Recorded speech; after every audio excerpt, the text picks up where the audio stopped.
we are seeing other funds coming out with US-centric funds, but you've been always unique in that you have a Asia-focused fund. Is that a choice? And thanks to Nippon having good research and all that backup you have, or are you looking at offering US or Europe? We have US. I did not talk about it. Oh, okay. I chose not to talk. I think I'm talking of differentiated strategies. So again, I think that's what I think I'm trying to highlight now. So let's look at this in Taiwan. I'll give you an example. It's so interesting. If you look at any investor which is investing in emerging markets in Asia, so China, India, and after that investments are in Taiwan, the third largest. Now, what is the logic that there's no access given to that to an Indian investor? Now, similarly, I think we launched the first IT ETF. Now there is, there's so much euphoria about IT, but there was no IT ETF. So now again, Hang Seng, it is a very interesting. There is no product in India which can give a rupee exposure to some of the largest companies in China. We are not here to decide whether you should invest or not. But now, if you want an exposure to Ping Yang, if you want an exposure to 10 cents, that is, there's a high weightage in that. And that's why I use the word, I think this classification that we have done, I think from our perspective, I would like to, when we try to work out the strategy of the company, we do not try to define it basis what is in the financial parlance, active versus passive, geography, this. We try to define it basis the consumer. Now, 2,000 rupee guy who's going to be investing 2,000 rupees a month, his need is very different from somebody who's investing 50 lakh rupees per month. And our approach is basically basis on that. So I think for us, investor comes in the center. Different investors will have different things, and that's exactly so. I think for us, let me give you go the other extreme.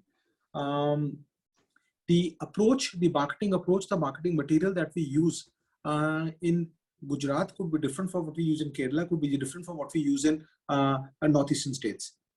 Within Gujarat, what we use in Gandhinagar compared to Rajkot could be different.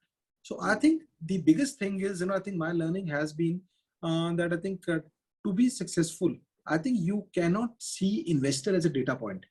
I think every investor is unique and you have to understand what he wants. And this is where a lot of global companies have gone wrong, whether in financial service or other side, on the other aspects, trying to plug and play what works in overseas will work here. Right. It worked there, let's do it here. Right. So it doesn't work like that. So I think from my point of view, the way that's why purposely I'm trying to, touch too many points together, but I'm sure you'll be able to get the gist of what I'm trying to say. You need to keep the consumer in the center and look at what he wants. Now the 2000 guy wants a simple SIP. He does not understand. You're talking to him. I have my view on IT is this is this. All he needs is 2,000 rupees lagana mujhe. I want to make 50 lakh rupees over 25 years. That's it. He's given to you, trusting you are expert. Now there is the other guy going to the other extreme. When I talked about Hang Seng or Taiwan, he knows what he wants. He knows basically, I want to go and do this.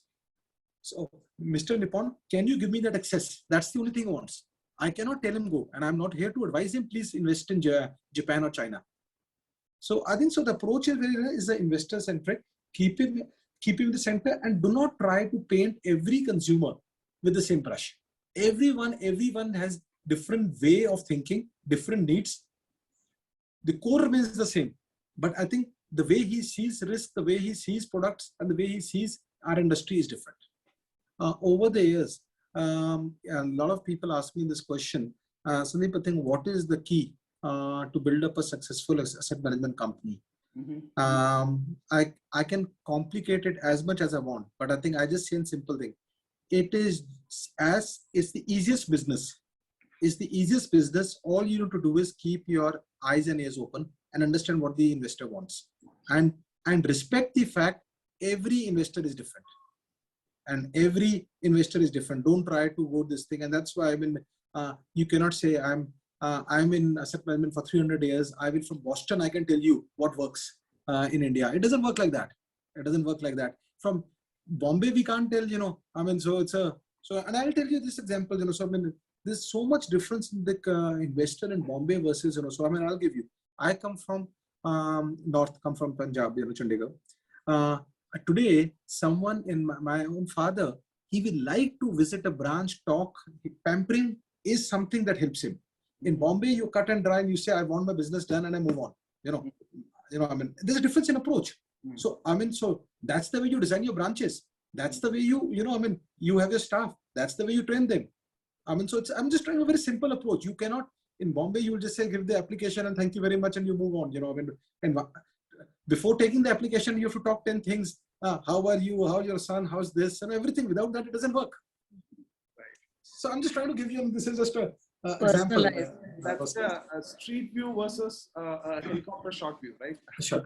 So it's like saying, on a lighter side, when a lot of people think he's sitting in BKC, if it rains in BKC, they say it's a very good monsoon in India. So I think the reality is very different, The reality is very different.